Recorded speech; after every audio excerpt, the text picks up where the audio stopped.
you are not here by mistake. Absolutely not. And every single soul on this earth has major purpose. And the only difference between what you are experiencing and your purpose is just you opening your eyes to it and accepting it. It is always there. It's the Health in the Real World podcast. It's time to start the show with Chris Janke as your host. Here to give you everything that you need when it comes to fitness strategies. We keep it simple and easy. It's your roadmap to get healthy. You don't need equipment and you don't need a gym. Just the right strategies to get you fit and trim.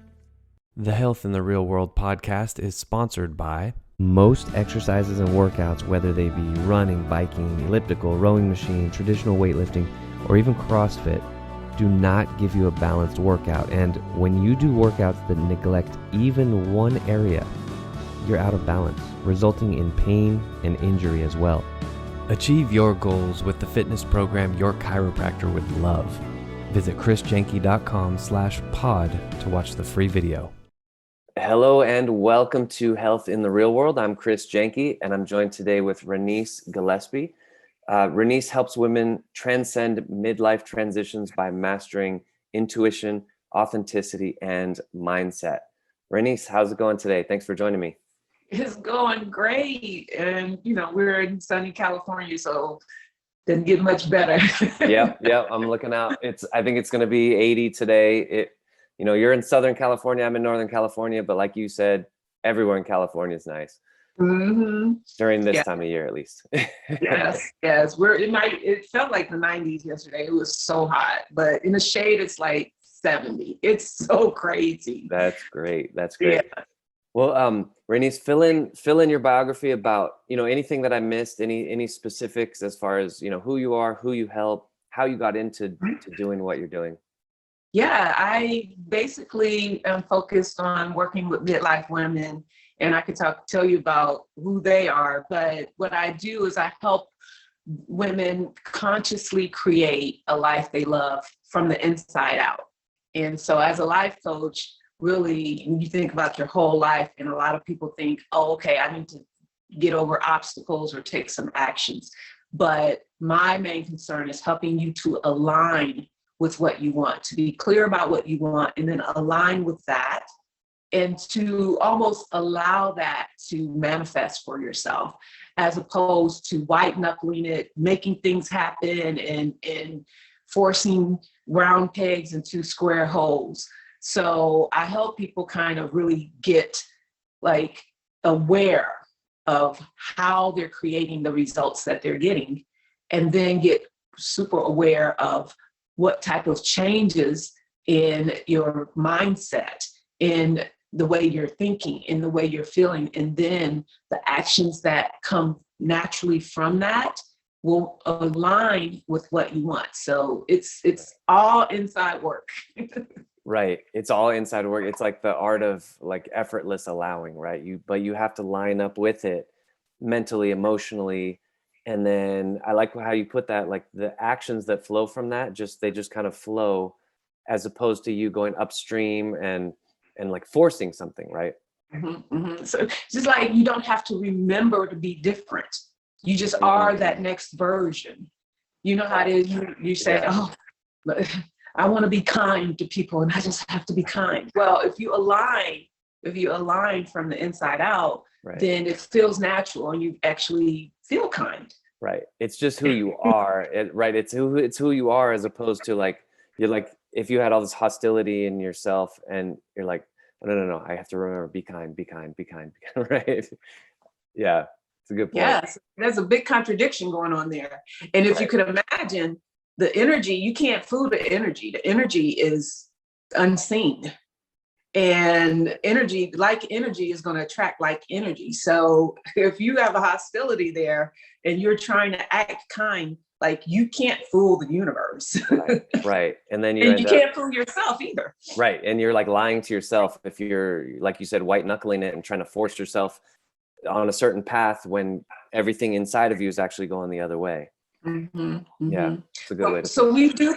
we do the work to figure that out. Like, it's okay to be where you're at.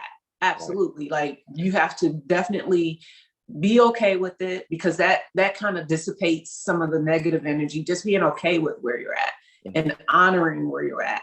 And then sometimes just looking at the, what are the thoughts that are allowing or keeping the whatever the low vibe emotion, what's keeping that alive. And it's called high level self-awareness. And you have to kind of look at yourself, and when you see that, then you're empowered. You can say, let me tell myself my truth. Let me talk to myself about, who I really am. Because typically behind all of that low vibe, negative emotion you're going to find lies that you're telling yourself. You're going to find beliefs that you have decided upon without in the moment, but without really processing and really looking at it. I mean, these beliefs can go all the way back to your childhood, obviously. So all of that, you do that work, and then you notice that the energy just dissipates just by knowing and walking in your truth. Yeah. Wow, that's great. Is there, how did you transition to starting doing that? I know you've been doing this for a while, for like 15 years. Is there a story behind that? Like transformational experience within you? Yeah. I actually started 20 years ago. I was a sales coach at IBM. And that's before they were even called sales coaches or coaches and stuff. But we were sales coaches at IBM, and I loved that work. And it was really my first eye into really seeing how somebody can focus and change their life. And I was like, oh, this is great. This is great. And from there, I kind of went into raising my family, doing other work.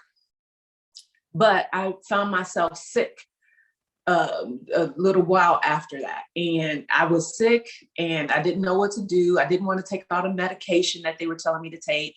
So I did some research on the internet, changed my health, my habits, that changed my health, changed my diet, and I felt better. And that's when I was just like, oh my God, everybody needs to know how to do this. So from there, I became a health coach. And as I was helping people as a health coach, helping people to lose weight, help people detox. And that's where I focus. I noticed that people just don't do what they want to do.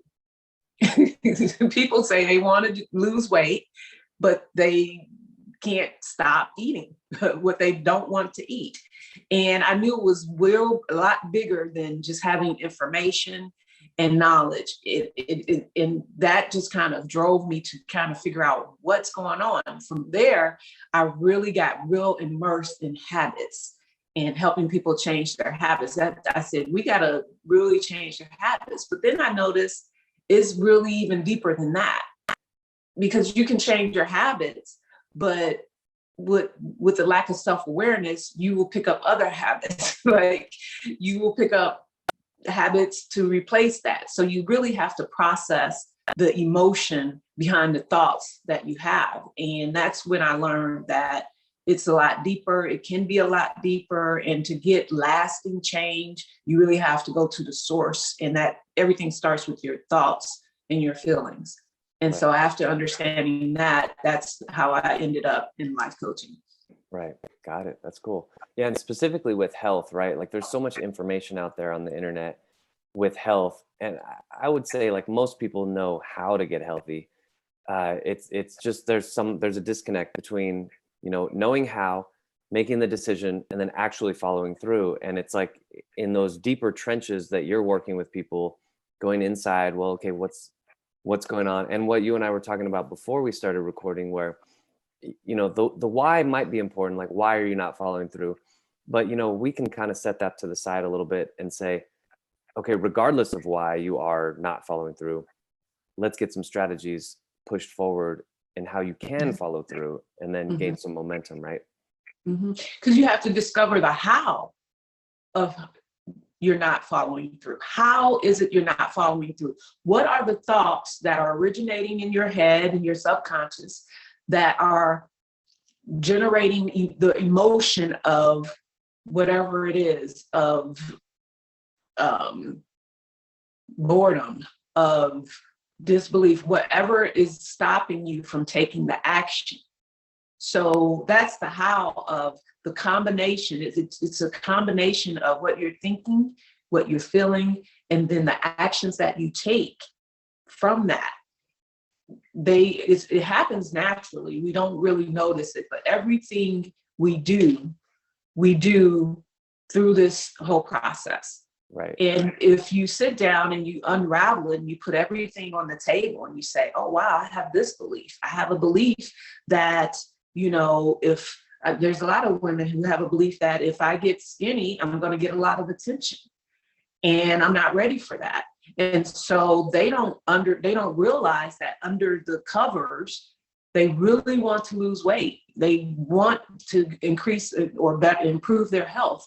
But under the covers, they have these beliefs. And a belief is nothing more than a thought that you're thinking over and over and over again. So under the covers, they have these beliefs that without awareness of them, you can't do anything about it.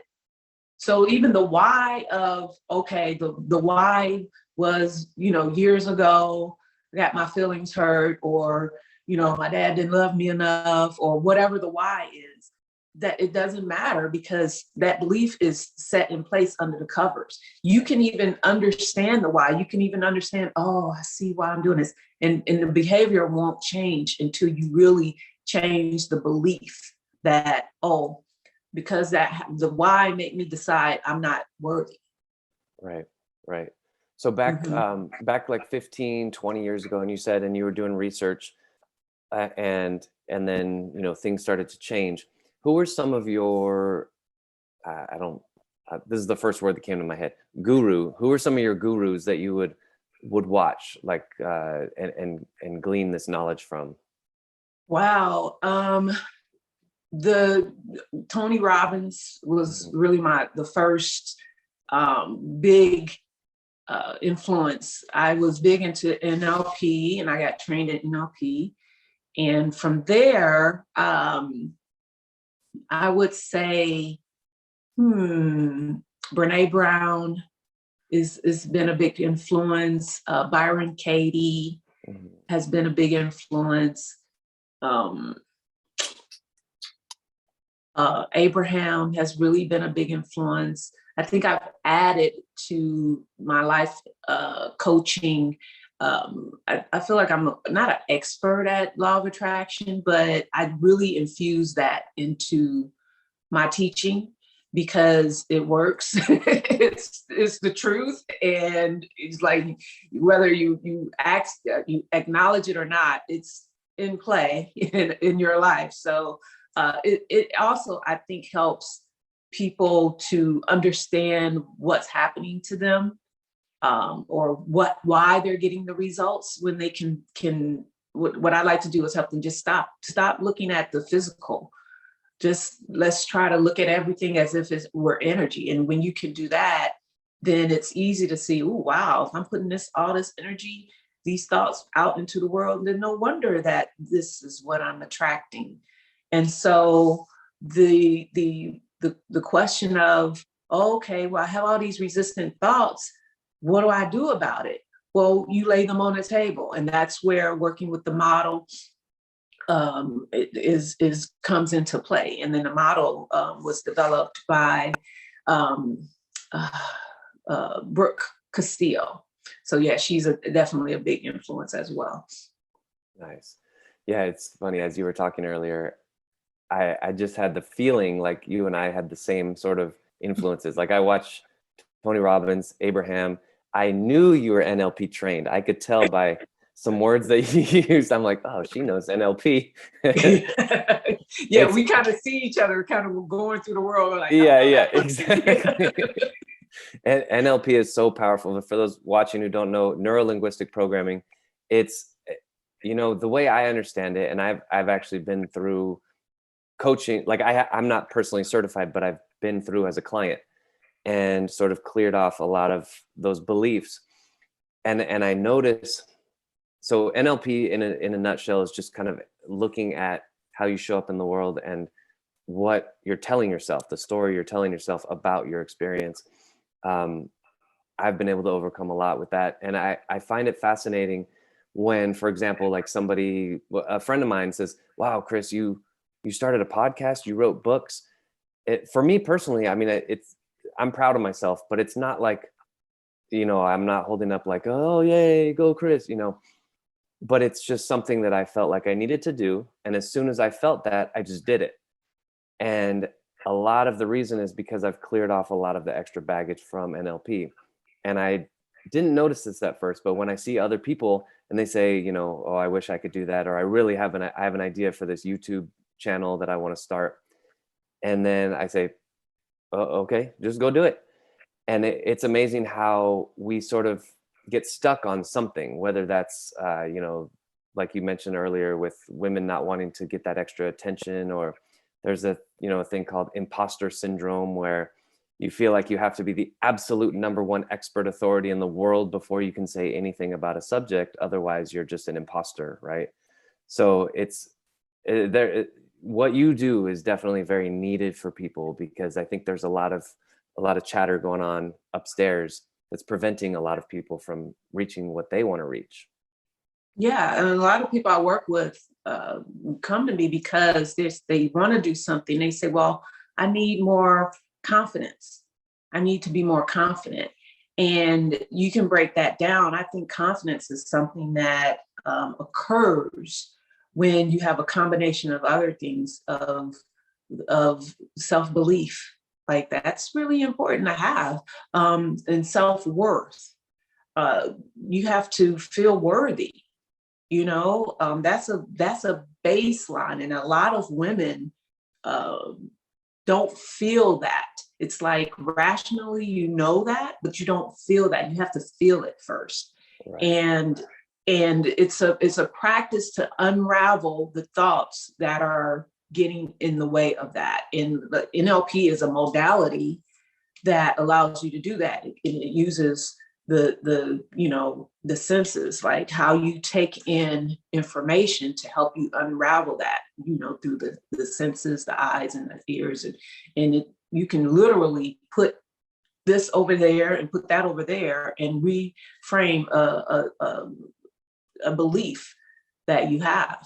And that you'll feel it as you practice that. You have to practice that, and then you'll feel it. So it's just really another way to get to that end point of really feeling it, having the energy that you need to move forward, to act. I like to say to act with inspiration, to act through like a knowing of, this is for me, and Abraham calls it inspired action, and getting out of the way, moving the ego out of the way, so that spiritually you can just allow ideas to flow, and then know that, this is for me, and then act on it. That's exactly what you did. The ego got out of the way, and you did that by lining up the ego with your truth. Like the ego, a lot of people think the ego is an enemy of the state, but that's because the ego, his job is to keep whatever you think you are intact. Yes. Like, that is a survival technique. That's a survival mechanism that has been placed in us. And it's okay, because the ego is really good at its job. The problem is that when the ego's, your image of yourself or who you think you are, doesn't line up with what you want, then the ego is going to keep you from that one way or the other. You don't believe it. You lie to yourself. You will do you will sabotage yourself. You just have all kinds of thoughts that are getting in the way. And rationally, you're like, I don't get it. I don't understand.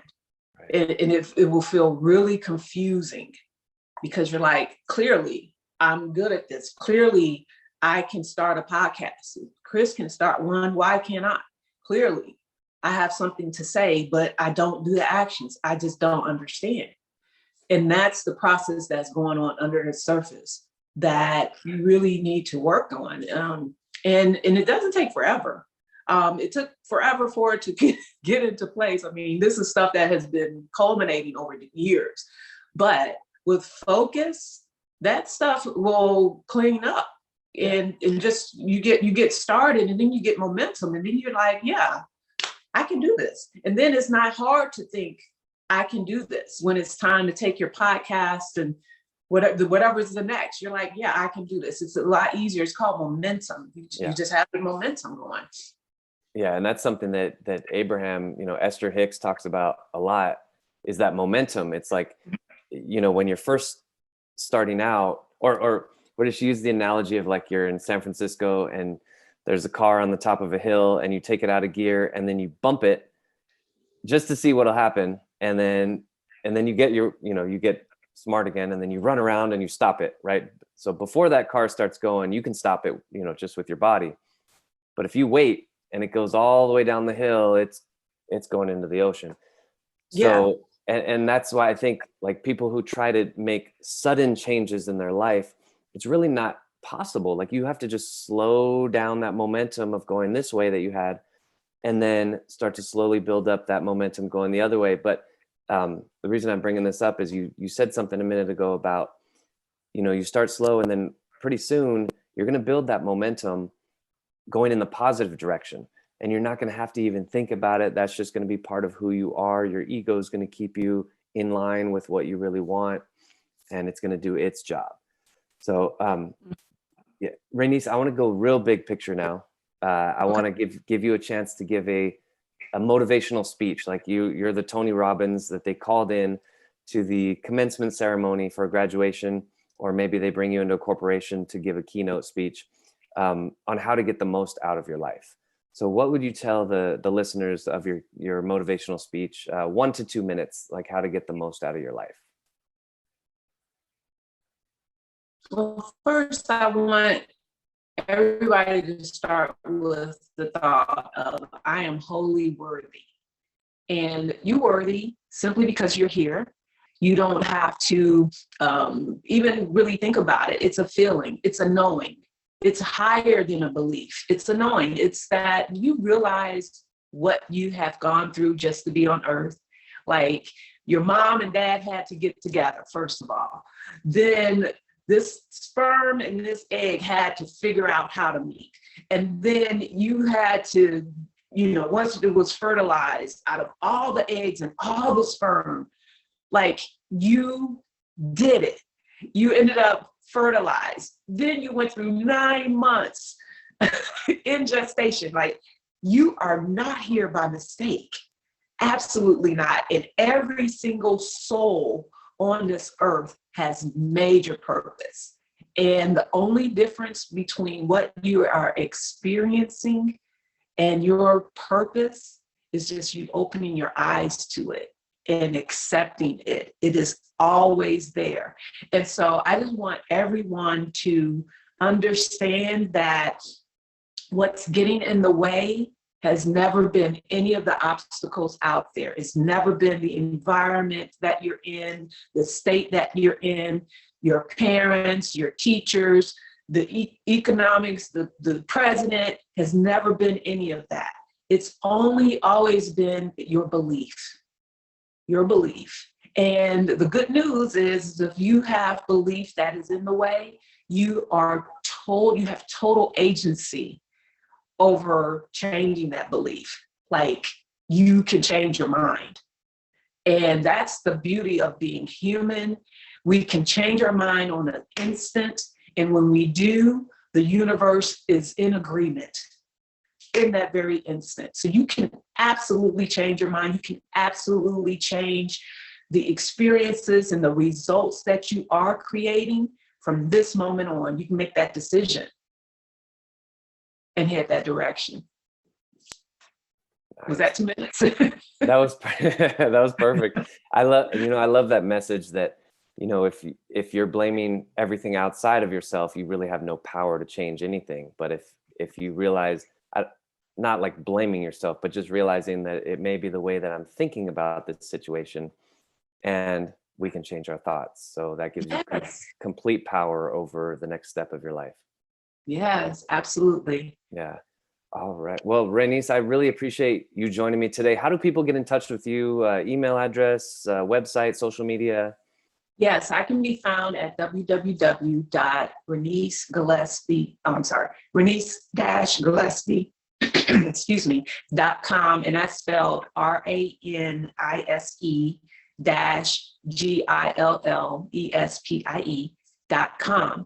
And if you want, you can join my private Facebook group, which is it's private. It's just for the ladies, and but it's just a place that I wanted to create a safe space for women to do this work and to have the support they need to know that, when you do this work, you're going to come up with a whole new kind of vocabulary and understanding of things. And it's really nice to have others around you doing the same work and also in support of each other. It's kind of like a sisterhood. And that's located on Facebook. You can just go to Facebook and search My Great Big Life. My Great Big Life. So go ahead. My Great Big Life is the name of the group on Facebook. Mm-hmm. Okay, perfect. Mm-hmm. Awesome. Well, again, this is Ranise Gillespie. Ranise, helping women transcend midlife transitions by mastering intuition, authenticity, and mindset. Ranise, I really want to thank you for joining me today on Health in the Real World. Thank you, Chris. I'm glad to be here. Thanks for having me. Thanks for listening to the Health in the Real World show. Make sure to like and subscribe and comment down below.